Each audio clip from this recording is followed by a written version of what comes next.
उसके गांव की एक औरत उस बेवा हो चुकी थी, उसका आदमी मर चुका था। उस औरत की नजर उस नेक आदमी के ऊपर थी कि इसको किसी तरह अपने घर बुलाया जाए और इसके साथ जिना किया जाए। सुनिए नौजवानों, तुम्हारे मतलब की बात है। अब शराब की बात आ गई तो तुम उठ के जाने लगे हो। सुनो सुनो, इबरत लो। तो उस औरत ने अपनी लौंडी से, अपनी खादिमा से कहा कि बहाने से उस नेक आदमी को, उस इबादत गुजार को बुलाओ और कह दो कि किसी मामले में हमारी मालिकन को गवाही लेनी है तुमसे। बेचारे को बुलाया गया, वो नेक आदमी, और सुनो, तहज्जुद गुजार, नमाजी, पांचों वक्त का इबादत गुजार, वो आदमी इसलिए आ गया कि उस औरत को किसी मामले में हमारी गवाही चाहिए। जो सच्ची गवाही होगी मैं दे दूंगा, जो मालूम होगा वो मैं बता दूंगा, और जो नहीं मालूम होगा उससे मैं इज्तिनाब कर लूंगा। ये शख्स नेक इबादत गुजार वहां जाता है, और जाने के बाद उस लौंडी ने एक दरवाजा खोला। दरवाजा जैसी अंदर गई, उनको लेकर ये दरवाजा बंद हो जाता है। वो कहती है अगले वाले दरवाजे में चलो। दूसरा दरवाजा खुलता है, ये नेक आदमी दूसरे दरवाजे में जाता है, दूसरा दरवाजा अपने आप बंद हो जाता है। कहती है आगे वाले दरवाजे में हमारी मालिकन है। ये तीसरे दरवाजे में दाखिल होता है, तीसरा दरवाजा बंद हो जाता है। इसी तरीके से वो 4 या 5 दरवाजे के बाद वो उस लड़की की मालिकन के पास पहुंच जाता है, जो हुस्न जमाल की देवी थी, बड़ी खूबसूरत थी, और जिसका पति मर चुका था, जिसका हस्बैंड मर चुका था। क्या देखता है ये नेक आदमी, ये इबादत गुजार आदमी, उस औरत के पास एक खूबसूरत लड़का भी बैठा हुआ है, छोटा सा बच्चा है, तकरीबन 4-5-6 साल की, 7-8 साल की उम्र होगी, इससे ज्यादा नहीं। खूबसूरत बच्चा उसके पास है, और शराब का एक प्याला भी उसके पास रखा हुआ है, और छुरी भी रखी हुई है। इस औरत ने कहा देखो, मैंने किसी गवाही अवाही के लिए तुम्हें नहीं बुलाया है, मैंने तुम्हें सिर्फ इसलिए बुलाया है कि उदनु मिन्नी, मेरे करीब होइए और मेरे साथ जिना कीजिए, मुझे तुमसे अपनी प्यास बुझानी है। इस आदमी ने अपने दोनों हाथों को कान पर रखा और कहने लगा वल्लाह ये काम मुझसे नहीं हो सकेगा। तुम्हें मालूम है कि मेरी पूरी जिंदगी इबादत में गुजर गई है, मुझे धोखे से यहाँ बुलाया गया है। उस औरत ने कहा हाँ यही समझो कि मुझे धोखे से बुलाया गया है, मैंने आपको बुलाया है। अब आपके पास 3 ऑप्शन है, उनमें से एक काम करिए आप, नहीं तो जिंदा नहीं जा सकते आप यहां से। पूछने लगा कि दूसरा ऑप्शन बताओ।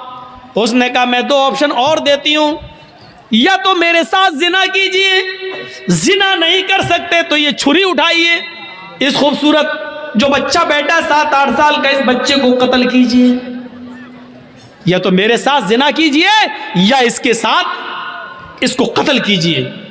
उसने कहा कत्ल भी बहुत बड़ा गुनाह है, मैं ये भी नहीं कर सकता।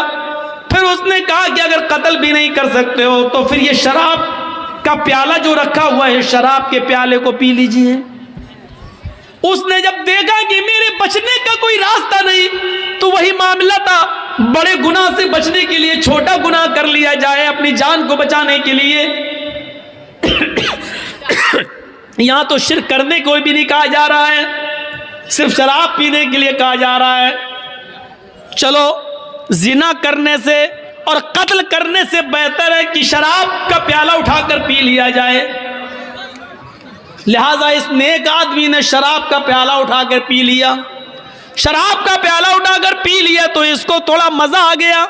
शराब का जैसे ही हल्का सा गुनूद की तारी हुई, उस औरत ने दूसरा प्याला शराब का भर दिया, कहा कि एक और पी लो। उसने कहा जब एक पी लिया है तो दूसरा पीने में क्या। उसने दूसरा भी पी लिया, उसने एक और पिलाया, उसने तीसरा भी पी लिया, और फिर शराब के नशे में धुत होकर उसने उसके हाथ में छुरी पकड़ा दी। यह आदमी शराब के नशे में था, इसलिए शराब तो पी चुका था, इसने उस बच्चे को कत्ल भी कर दिया। शराब के नशे में आकर उस लड़के को, जो 7-8 साल का बच्चा था खूबसूरत, उस बच्चे को इसने कत्ल भी कर डाला। और फिर शराब के नशे में उस औरत ने उसके दोनों हाथ पकड़ के अपने ऊपर उसको सवार कर लिया और इसने शराब के नशे में उस औरत के साथ जिना भी कर डाला। गौर कीजिए, एक गुनाह करवाया जा रहा था उससे कि तू मेरे साथ जिना कर, लेकिन इसने जिना से बचने के लिए कहा कि नहीं, अल्लाह से डराया, कयामत से डराया, जहन्नम से डराया। लेकिन उस औरत के ऊपर जिना का भूत सवार था। उसने कहा अगर जिना नहीं करते हो तो कत्ल करो। कत्ल भी करने से इनकार कर दिया तो कहा शराब पियो, और जब शराब पी तो शराब पी के कत्ल भी कर डाला और जिना भी कर डाला। अल्लाह के नबी ने क्या फरमाया? शराब मत पिया करो, इसलिए कि शराब तमाम बुराइयों की जड़ है। मेरे भाइयों, न शराब पिया होता, न कत्ल किया होता, न जिना। शराब ने उससे कत्ल भी करवा दिया और जिना भी करवा दिया।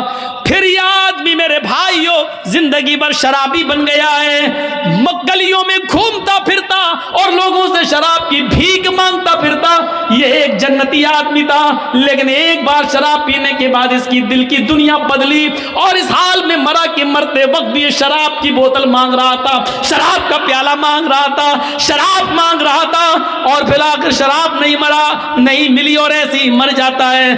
अंदाजा लगाइए कि एक प्याले शराब ने इस आदमी की जिंदगी को कैसे बदल दिया, एक जन्नती इंसान को जहन्नमी इंसान कैसे बना दिया। इसीलिए अल्लाह के नबी ने फरमाया वला तशरबन खमरन फइन्नहु रासु कुल्ले ज़ंबिन कुल्ले फाहिशतिन, हर गंदी चीज की जड़ है ये शराब।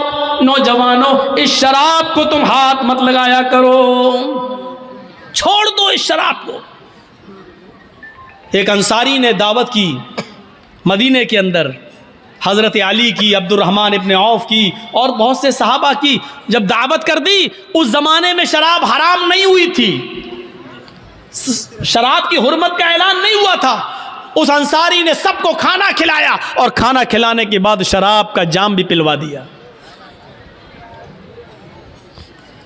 शराब पी, हराम तो हुई नहीं थी, इसलिए जो लोग पीते थे वो पी लेते थे। शराब यहाँ पी और यहाँ मगरिब की आज़ान की आवाज़ आने लगी। अब सब कहने लगे कि शराब तो पी ली, अब नमाज पढ़ने मस्जिद में क्या जाऊँ, चलो यहीं जमात कर लो। घर में ही जमात होने लगी। हज़रत अब्दुर्रहमान इब्न औफ को इमाम बना दिया। हज़रत अब्दुर्रहमान इब्न औफ नमाज पढ़ा रहे हैं मगरिब की, हज़रत अली और दूसरे सहाबा पीछे खड़े हैं और मगरिब में ज़ोर ज़ोर से कुरान की तिलावत की जाती है, वो भी कर रहे हैं।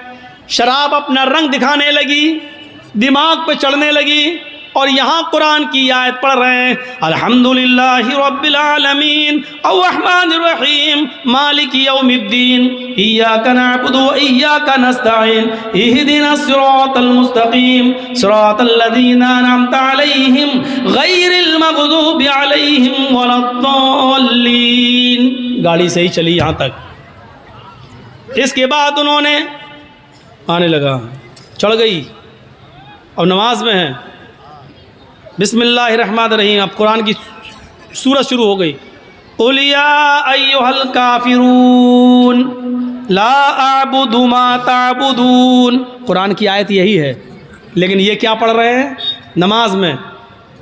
कुल या अय्युहल काफिरून नहनु नअबुदु मा ताबुदून। बिल्कुल माना ही उलट दिया। तर्जुमा क्या हुआ? कुल या अय्युहल काफिरून, ऐ मोहम्मद सल्लल्लाहु अलैहि वसल्लम कह दो ऐ काफिरो, ला अअबुदु मा ताबुदून, मैं उन झूठे खुदाओं की पूजा नहीं करता जिनकी तुम करते हो। ये है तर्जुमा। लेकिन इन्होंने क्या पढ़ दिया? नहनु नअबुदु मा ताबुदून।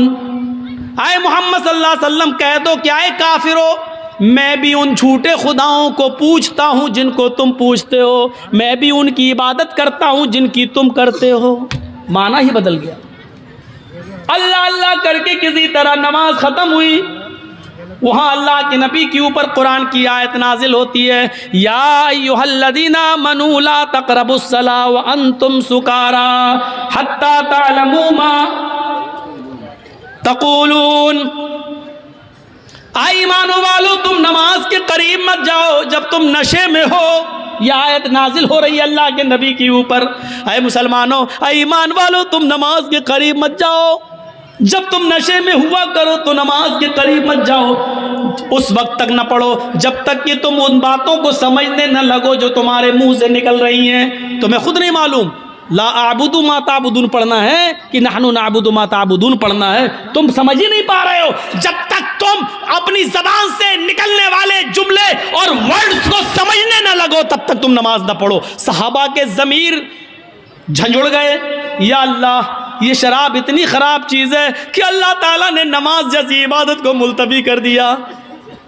यानी शराब अगर पी लिया करो तो नमाज मत पढ़ो जब तुम नशे में हो। या अल्लाह ऐसे कैसे हो सकता है कि मैं नमाज के लिए शराब छोड़ दूं, शराब पीऊं, शराब नमाज छोड़ने के लिए शराब पीऊं? नहीं नहीं नहीं, शराब छोड़ सकता हूं लेकिन नमाज नहीं।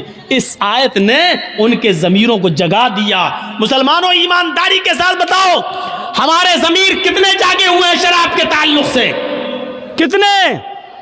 चलिए आइए मेरे साथ बॉम्बे का सफ़र करिए, टाटा हॉस्पिटल चलिए। मैंने अपने चचेरे भाई का, फुफेरे भाई का इलाज 11 साल तक कराया है टाटा हॉस्पिटल में, और 11 साल कराने के बाद भी अल्लाह के हुक्म के आगे किसी की नहीं चलती। और 11 साल के बाद जब उसका दोबारा पैर का ऑपरेशन हुआ तो 3 महीने के बाद उसका कैंसर ऊपर तक बढ़ गया और फिर हम नहीं बचा सके। वही हुआ जो अल्लाह को मंजूर था। टाटा हॉस्पिटल गवाही देगा कितने लोगों के लीवर में कैंसर शराब की वजह से होता है, कितने लोगों की आंतों में कैंसर शराब की वजह से, और कितने लोगों की किडनी खराब हुई है उनमें कैंसर हुआ है शराब की वजह से। ये टाटा हॉस्पिटल की दीवारें लिखी हुई है, बता रही हैं, वहां के डॉक्टर आपको गवाही देंगे। मेरे भाइयों, शराब कैंसर की बुनियादी बीमारी की जड़ है। ये लीवर का कैंसर कर दे, ये दिमाग का कैंसर कर दे, ये आंतों का कैंसर कर दे, ये किडनी का कैंसर कर दे, ये जिस खून में दौड़ती है किस हिस्से को कैंसर का पेशेंट बना दे, ये कुछ नहीं कहा जा सकता है। अल्लाह के रसूल ने इसको ऐसे ही हराम करार नहीं दिया है, इसको छोड़िए।